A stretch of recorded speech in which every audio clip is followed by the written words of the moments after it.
Bienvenidos a una edición más de Causa Justa. Se inicia un periodo constitucional pasado mañana, en donde un nuevo presidente de la República ocupará la más alta magistratura de nuestro país, en donde tendrá varios frentes. Uno de esos frentes es lo que hace al medio ambiente, la protección de nuestros recursos naturales en el ámbito o en el contexto de un desarrollo sustentable. No podemos seguir con un ritmo de daño al medio ambiente, con un ritmo de generar capital en detrimento de estructuras que hacen a nuestra naturaleza. El medio ambiente es parte, obviamente, esencial de la vida. Sin recursos naturales, sin una naturaleza, sin árboles, sin especies animales, no hay vida. Sin agua no hay vida.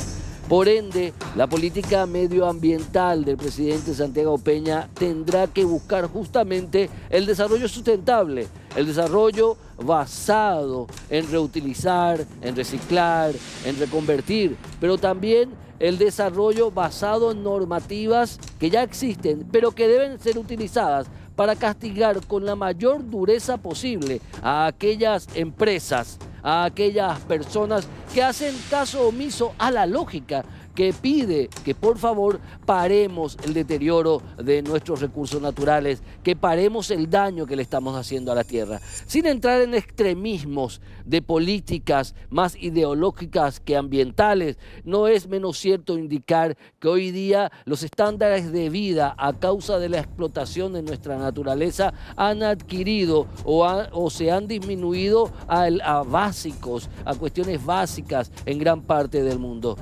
La política medioambiental debe ser clave en el gobierno de Santiago Peña, pero clave debe ser también la aplicación del Código Penal, que con toda la fuerza posible se caiga contra aquellas personas y empresas que pretenden seguir lucrando a costa incluso de la propia vida, a costa de los recursos naturales. Y ahí entra también la política del agua.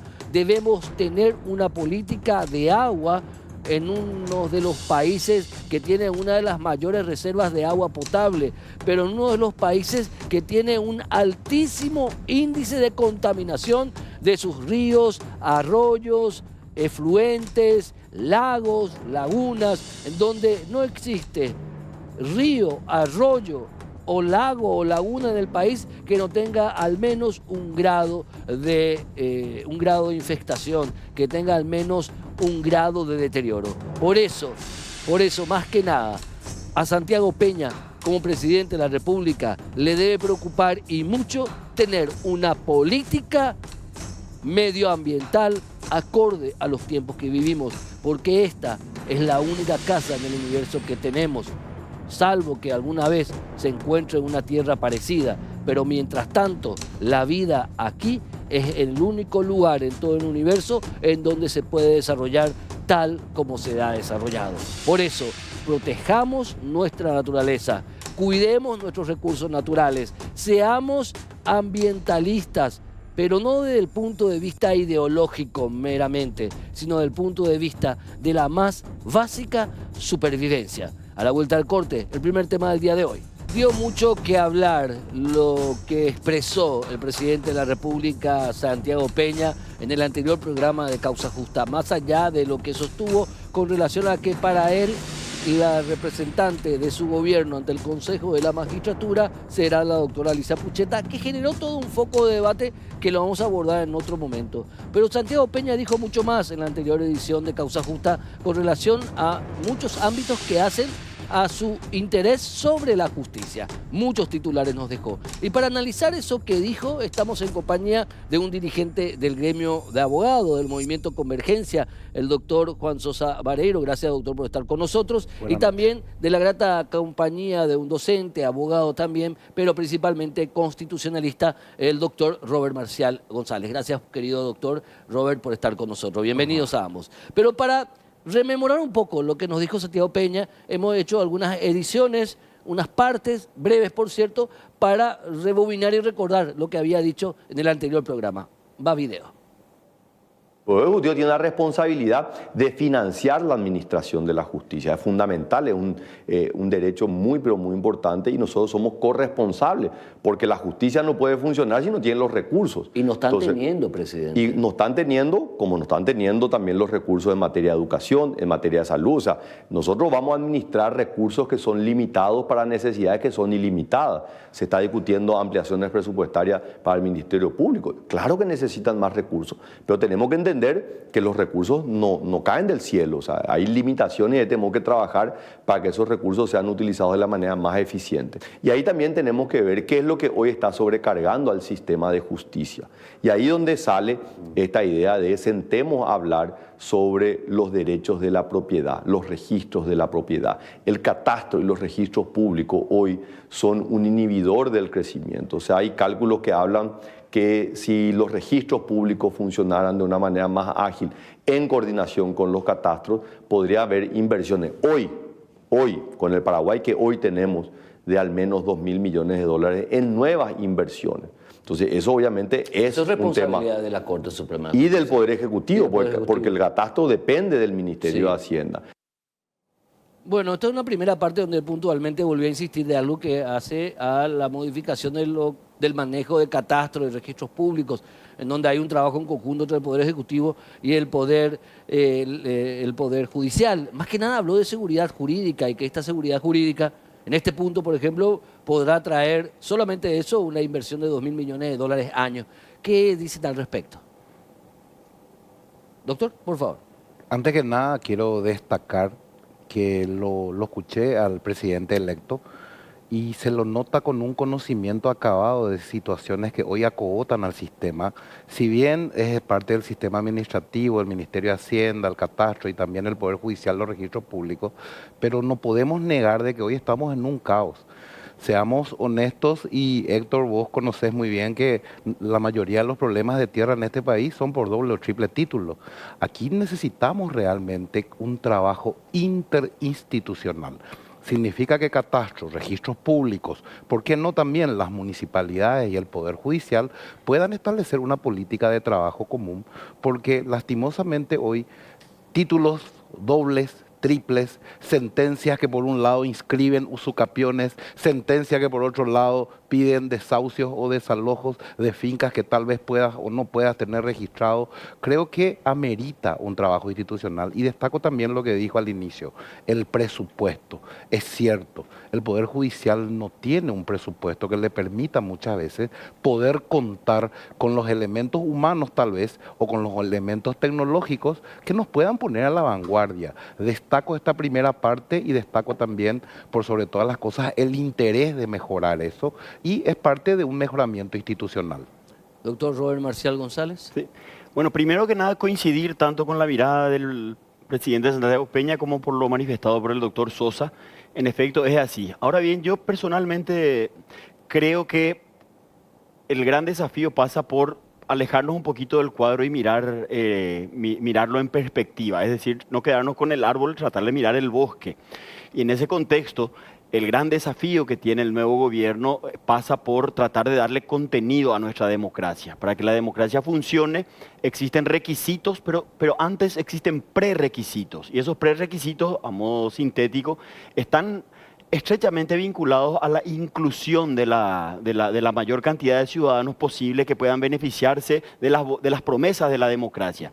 En un país donde reina la exclusión, la marginalidad, donde el crimen organizado está, está acechando y nos está acorralando verdaderamente, me parece que si no ponemos la ficha en esos ámbitos, todo lo demás va a generar discusiones importantes, naturalmente necesarias, pero no vamos a arreglar nada.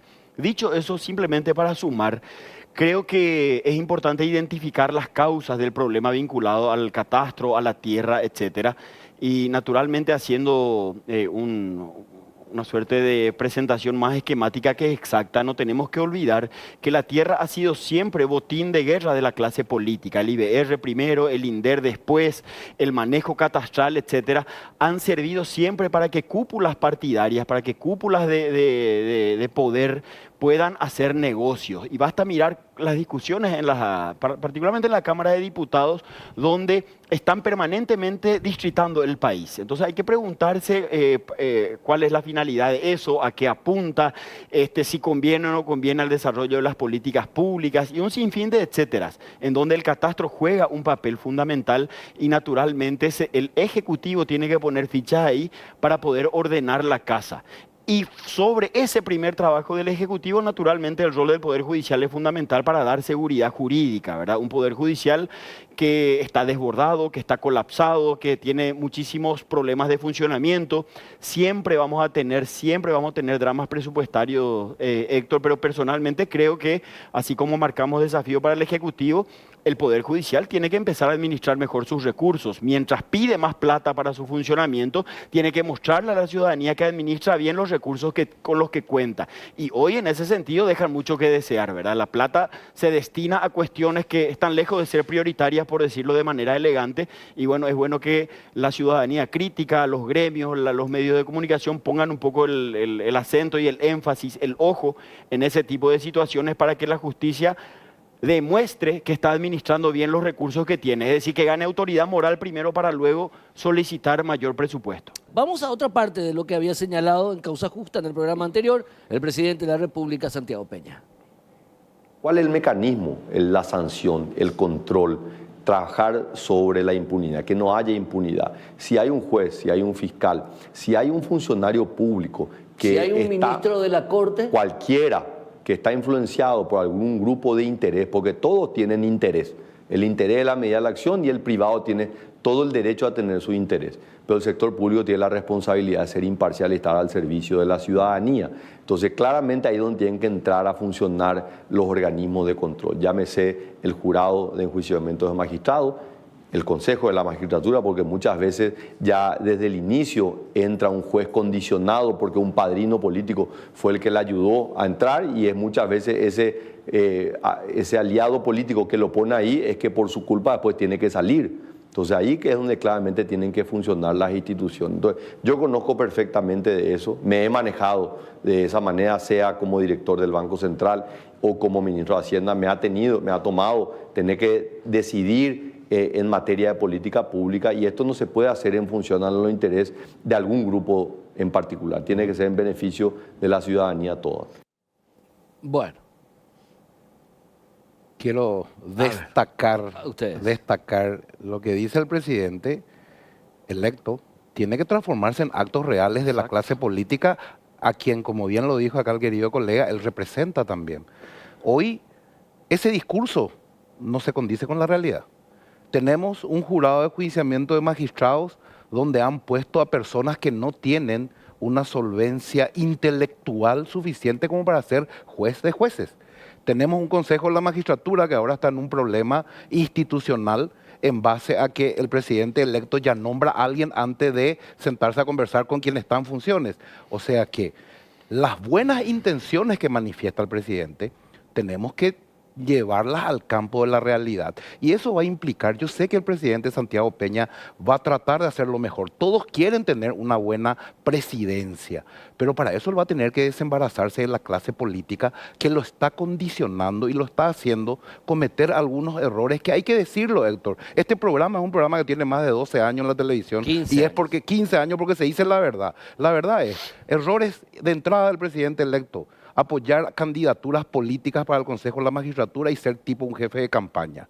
2 errores, hacer ya un anuncio de una miembro del Consejo de la Magistratura que puede ser una eminencia, la doctora Alicia Pucheta, pero todavía no estaban dadas las condiciones de salida del anterior. O sea que ese discurso político hay que llevarlo a la realidad por el bien de todos, no solamente del presidente electo, a quien yo le deseo lo mejor, sino por el bien de la justicia paraguaya y por sobre todas las cosas, el respeto a la institucionalidad. Con respecto al tema del Consejo de la Magistratura, yo estoy disiento contigo con respecto a la cuestión política, designación, quién es el presidente, qué es el Poder Ejecutivo, pero eso es para materia del otro programa que vamos a hacer. Ahora, doctor Robert Marcial González, ¿cómo se maneja esta cuestión? Él insiste mucho en los jueces que deben ser sancionados. Pero hoy tenemos otro problema en la Administración de Justicia que está explotando. En el último año, por la ley de jubilación especial para jueces, para magistrados, que se pueden jubilar como mínimo a los 50 años, 50 y tantos años, no me acuerdo bien, 50, 52 años, con el 96% de su jubilación, de su salario, ¿verdad? ¿Qué pasa ahora? Como hay una intención de modificar esa ley e equiparar la jubilación de los magistrados a la normalidad, o sea, tantos años de trabajo y tantos años de gestión, igualando al resto, tantos años de edad, hay una renuncia masiva. Estamos hablando que en el último año, más de 120 jueces y camaristas y fiscales renunciaron para acogerse a la jubilación el 90%. ¿Cómo hacer ese problema que está explotando? Me lo responde a la vuelta del corte, ¿te parece? ¿Cómo no? Bueno, continuamos con el doctor Juan Sosa Vareiro y el doctor Robert Marcial González para hablar un poquito de lo que dejó o lo que dejaron las expresiones de Santiago Peña en el anterior programa de Causa Justa. Volvemos con el doctor Juan Sosa Vareiro y el doctor Robert Marcial González para seguir dialogando sobre lo que dejó la entrevista al presidente Peña en el anterior programa de Causa Justa. Le preguntábamos al doctor González sobre este tema que está dando que hablar, la renuncia masiva de magistrados. En la sesión del miércoles pasado, la Corte Suprema de Justicia aceptó la renuncia por jubilación de prestigiosos camaristas y de prestigiosas juezas de la niñez y la adolescencia, cuya experiencia y capacidad académica va a ser absolutamente extrañada. Estamos hablando de un total de 120 magistrados en el último año que dijeron, hasta acá llegué. Así es, Héctor. A ver, esto engancha perfectamente con lo que planteaba el presidente Santiago Peña. Digamos que él tiene condiciones sobradas, y eso yo siempre remarco, de cualidades personales, profesionales, humanas, muy intensas, sólidas, tiene una formación realmente privilegiada, maneja conceptualmente teoría del Estado, el funcionamiento de la institucionalidad republicana. Y ese es un activo que no todos los líderes pueden, digamos, ejercitar u ostentar. Sin embargo, el gran desafío pasa por aterrizar esas ideas a la realidad concreta, a la realidad coyuntural. Entonces, yo sí tengo que opinar respecto a lo que él señaló en el pasaje que compartiste con la audiencia y con nosotros. Le diría que es importante que organice un asado con sus colaboradores, con su primer anillo, con su equipo político, con toda la estructura del Partido Colorado y después con los otros líderes partidarios para llevar adelante esas muy buenas intenciones. Porque mientras él declara independencia, hoy está pasando, no va a pasar, está pasando que la clase política está vaciando de contenido las instituciones, se está manejando con criterios personalistas, está mandando mensajes peligrosos. Por ejemplo, lo que está ocurriendo en el jurado de enjuiciamiento, por ejemplo, el anuncio, que por supuesto que no hay mala intención ni mucho menos, al contrario, es simplemente ratificar que él está conformando su equipo, pero hay una suerte de descuido institucional, un descuido del funcionamiento republicano.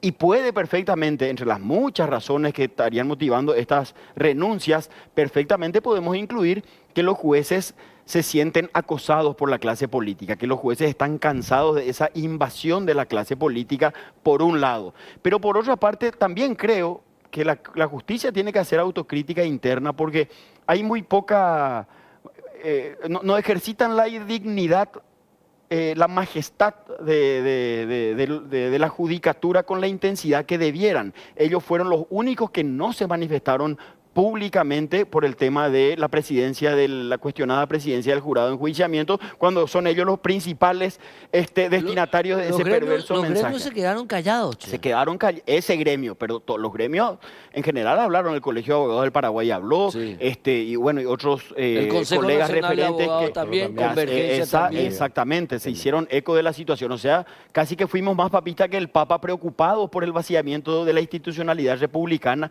preocupados por el avance de la clase política hacia el Poder Judicial, y ellos se quedaron callados. Entonces esto está proyectando mensajes de sumisión muy peligrosos, y bueno, y ahí hay una combinación de factores que seguramente está detonando en estas renuncias masivas, muchos de los cuales también puede verse desde una, digamos, de una doble perspectiva. Por un lado, es una forma de renovar naturalmente la justicia, pero por otra parte es perder un capital humano muy importante de gente con la cual, digamos, cuya formación fuimos sosteniendo los paraguayos, con los cursos, con los salarios, con la carrera judicial, y hoy nos quedamos sin ellos.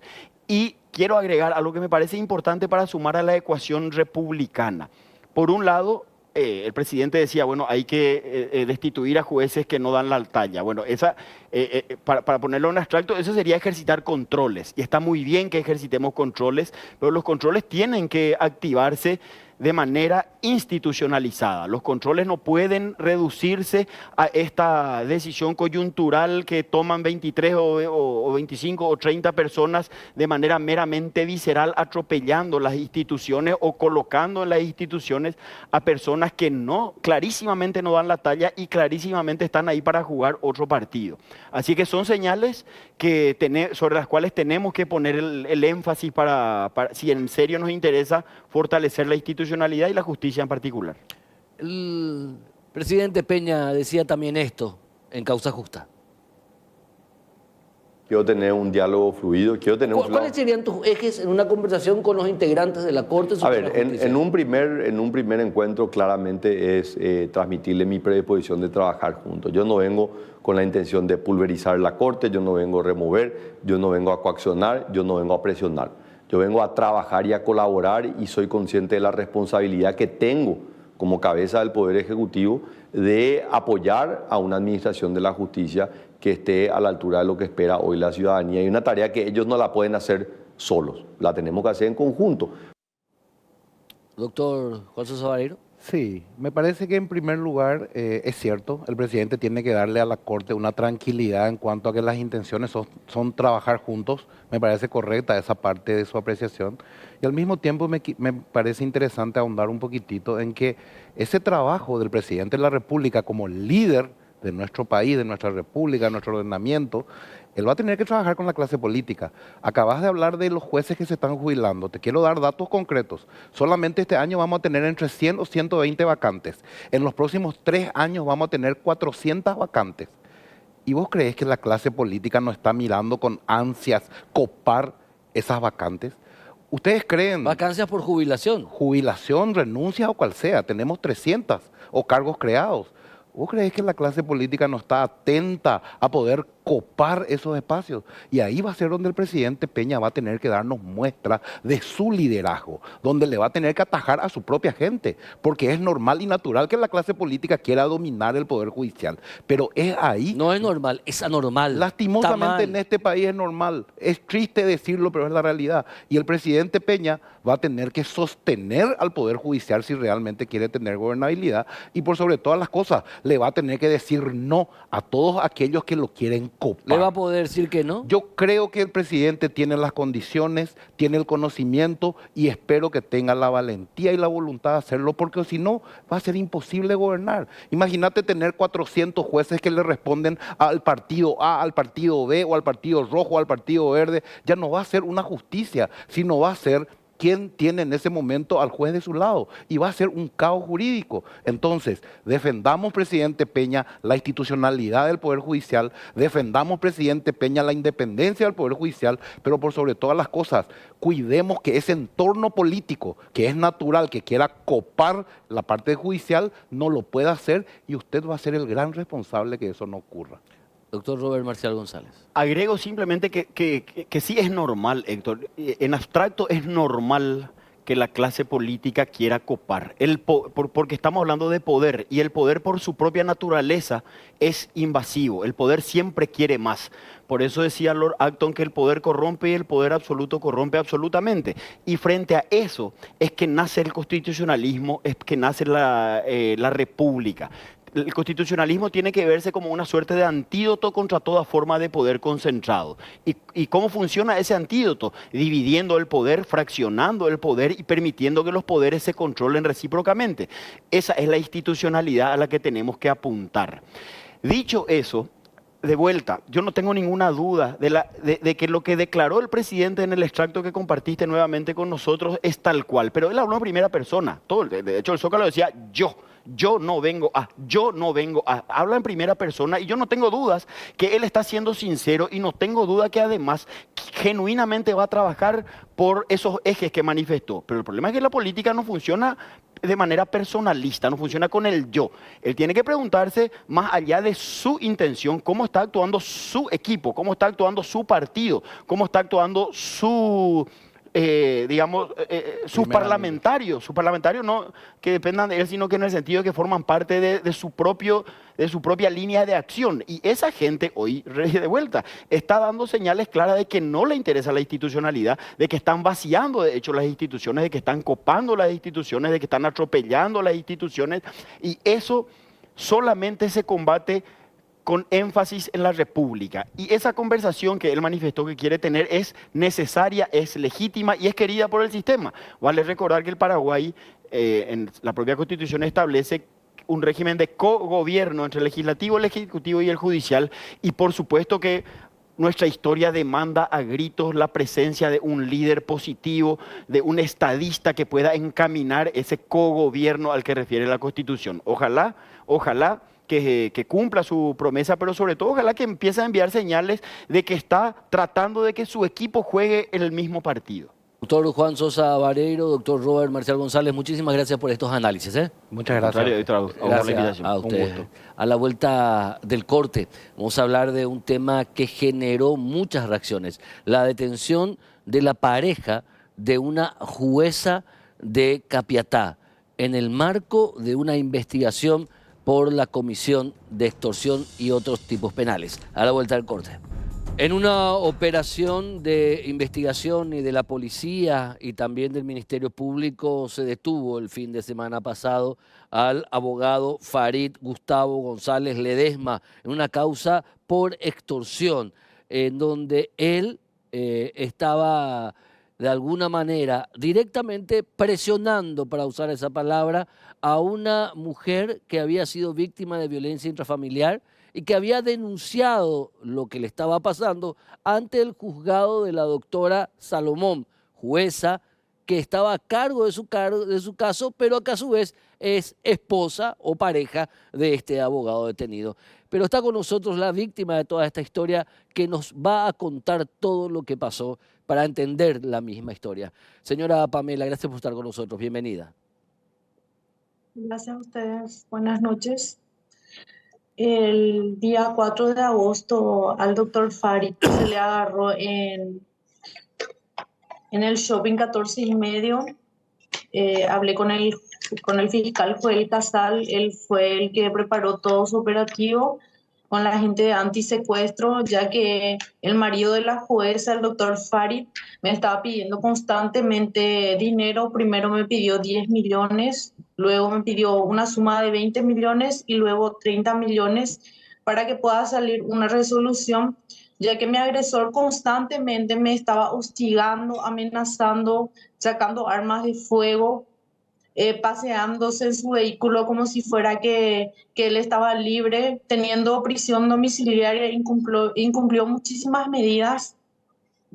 El fiscal Villaverde de mi causa pidió 2 veces que se le cambie sus medidas, la cual la doctora Norma Salomón ignoró totalmente, no dio lugar a nuestro pedido. Me fui desesperada hasta el juzgado pidiéndole por favor que me auxilie, que tenga en cuenta lo que realmente estaba pasando. Presenté todas las pruebas, toda mi denuncia. Ella en ningún momento me brindó auxilio, arriesgó mi vida, hasta ahora está exponiendo en peligro. Es algo horrible la que yo estoy viviendo.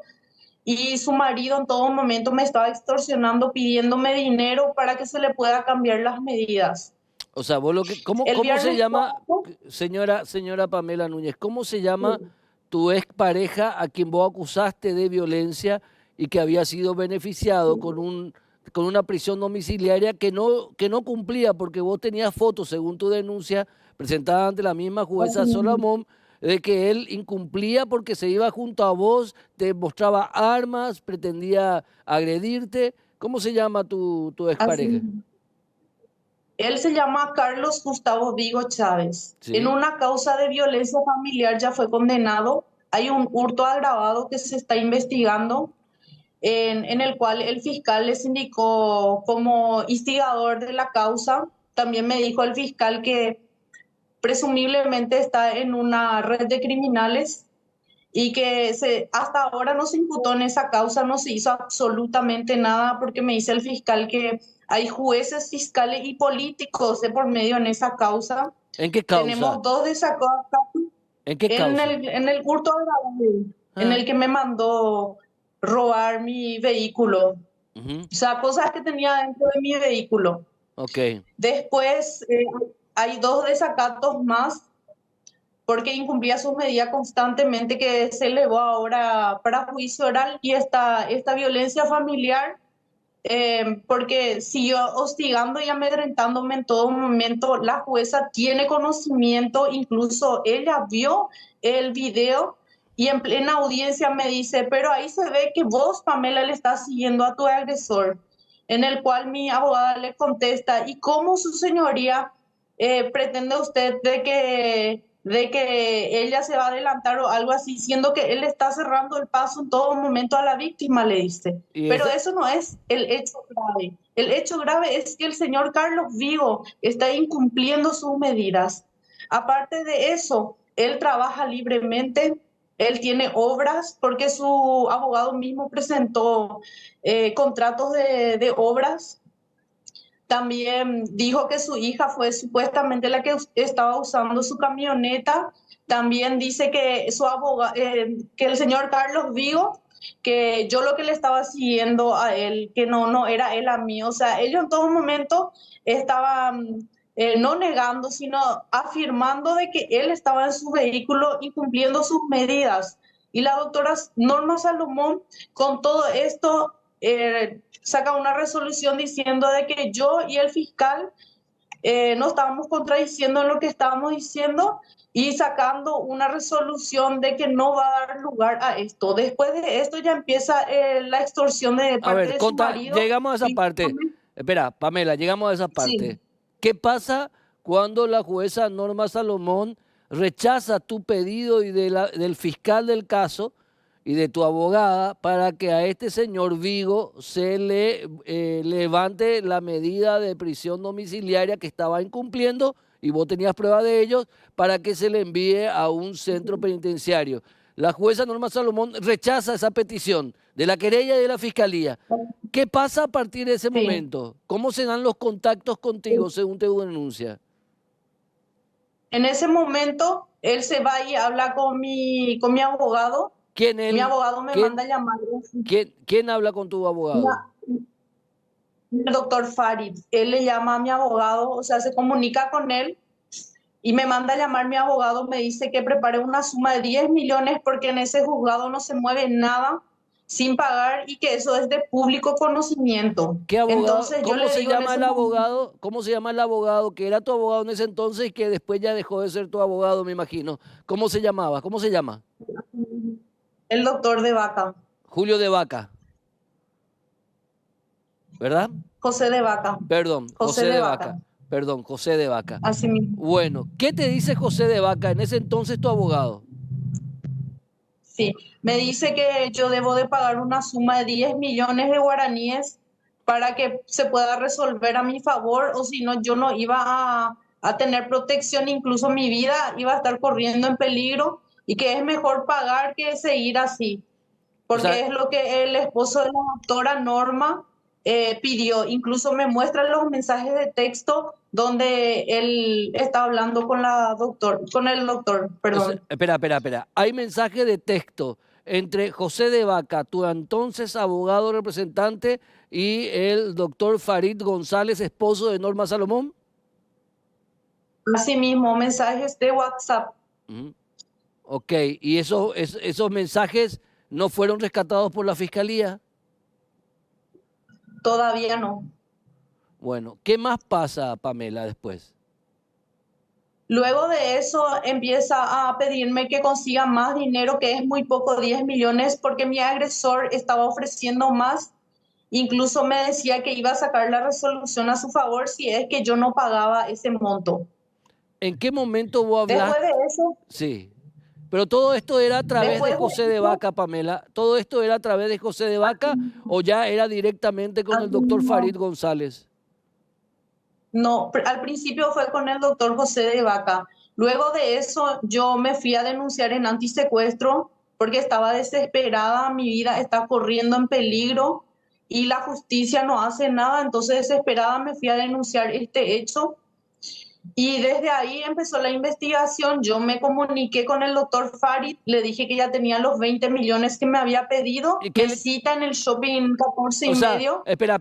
¿Recordá cómo fue esa primera conversación con Farid González? Vos a Farid González no lo conocías, personalmente. No Yo lo no, conocías. no lo conocía en ese momento, no. ¿Cómo fue la primera conversación con Farid González?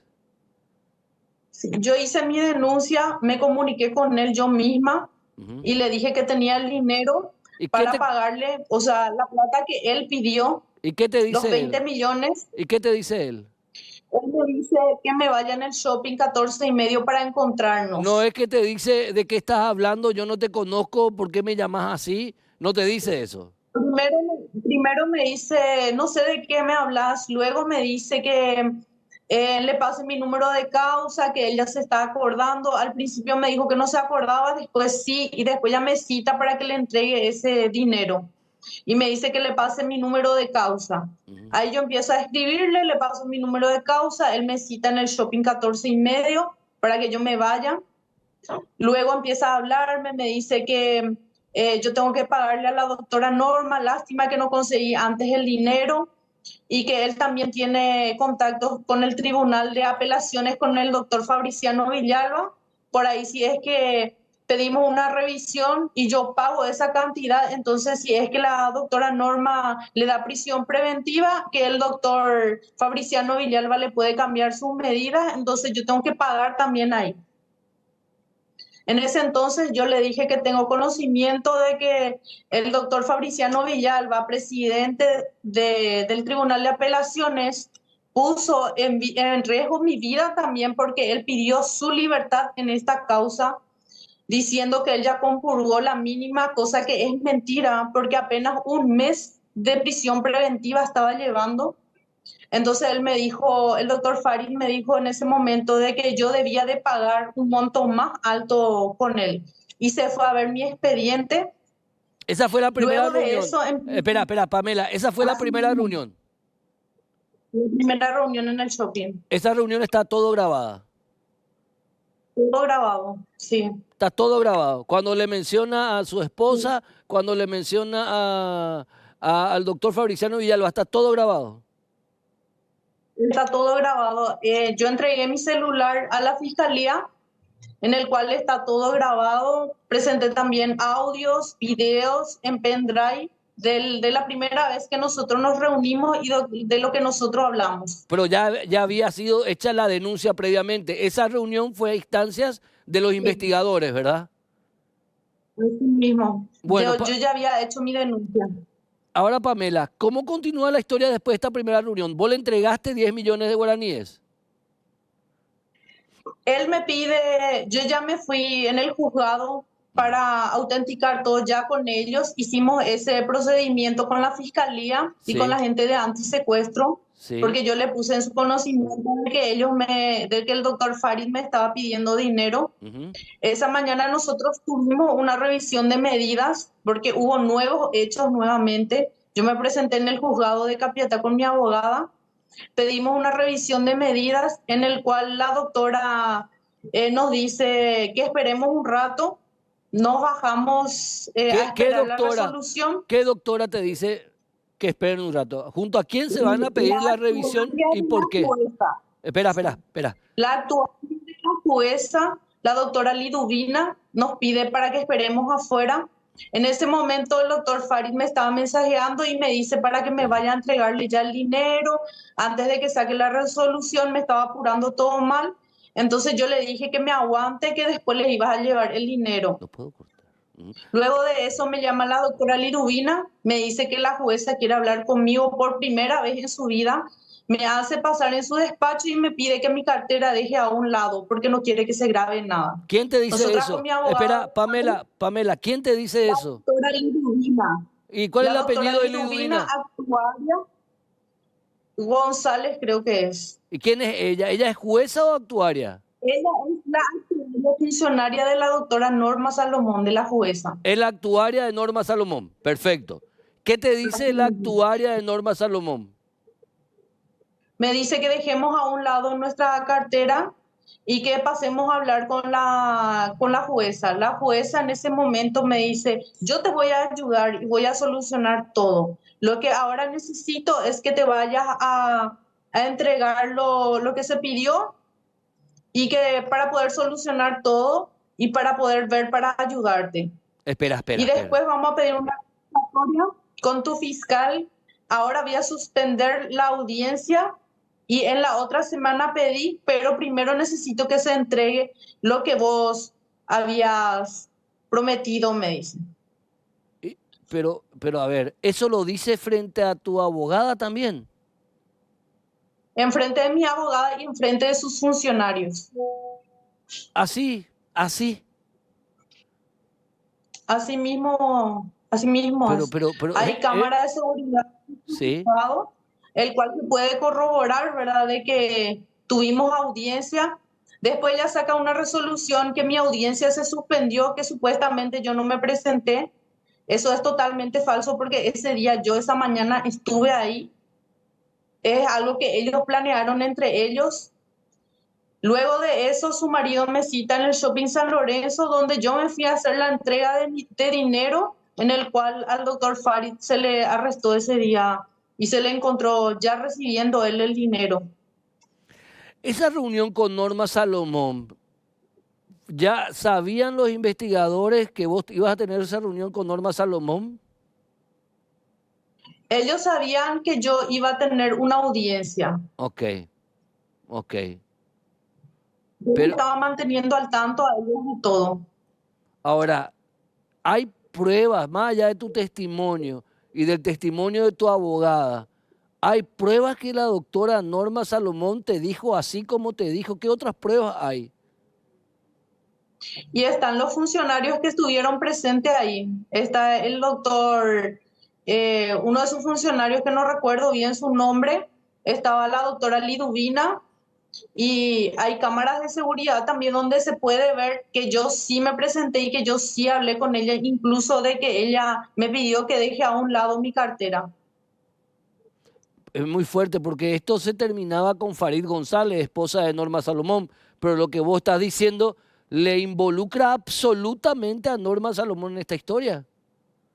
Es muy fuerte. Así mismo.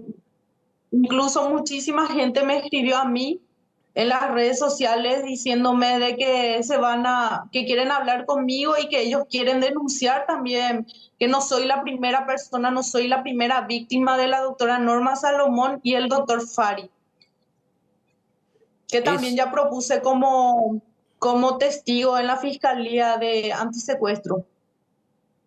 Estamos hablando de un esquema, de una estructura, estamos hablando de un testimonio muy terrible, Pamela.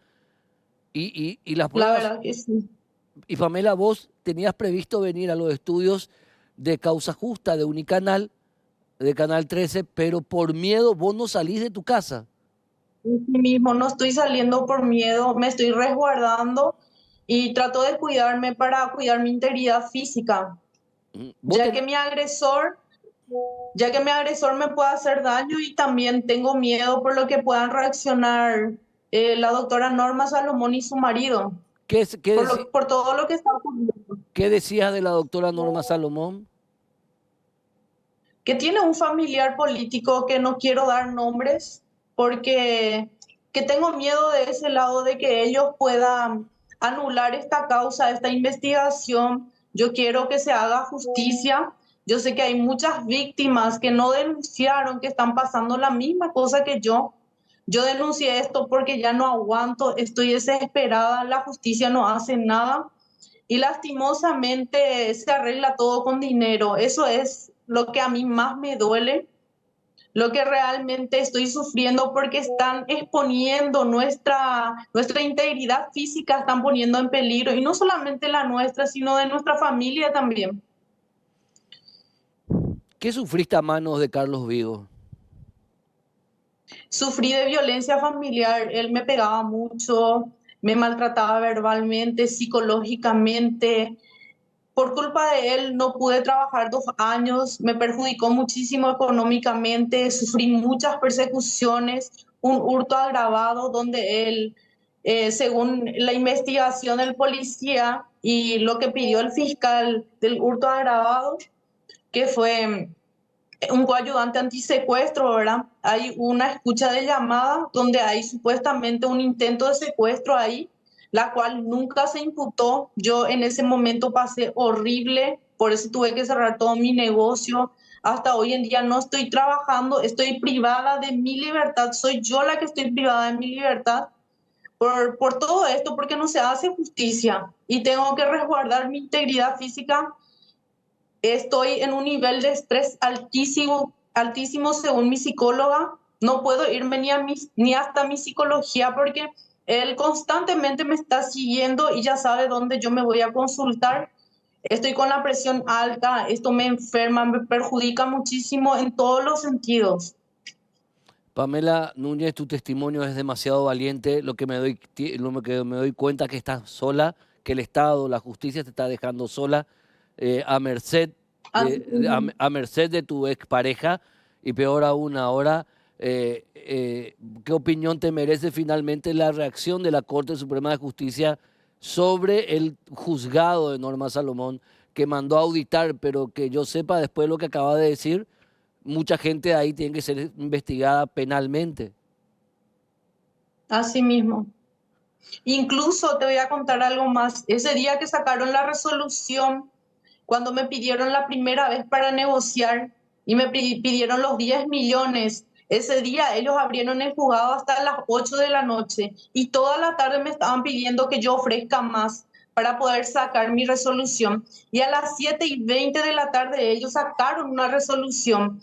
Nosotros pasamos por ahí con mi abogada porque nos fuimos a merendar con su hermana y vimos que en el juzgado había una fila de vehículos pasando sobres de sus funcionarios, a personas pasando sobres a su funcionario. ¿Qué contenía el sobre? En realidad yo no sé, pero ya me imagino que podría ser, ¿verdad? Eso es algo gravísimo, la cual nosotros grabamos y tenemos también esos videos. Pamela Núñez, lo que estás contando es absolutamente grave. Además, obviamente, de tu caso de violencia intrafamiliar, de que tu victimario que violó prisión domiciliaria hoy sigue con esa prisión domiciliaria a pesar de haberla violado, según las pruebas que tenés y que presentaste a la jueza Norma Salomón. Y acá esto es terrible realmente. Pamela Núñez, mucha fuerza realmente y ojalá que todo sea para bien. Un abrazo. Gracias. Buenas noches. Hasta luego.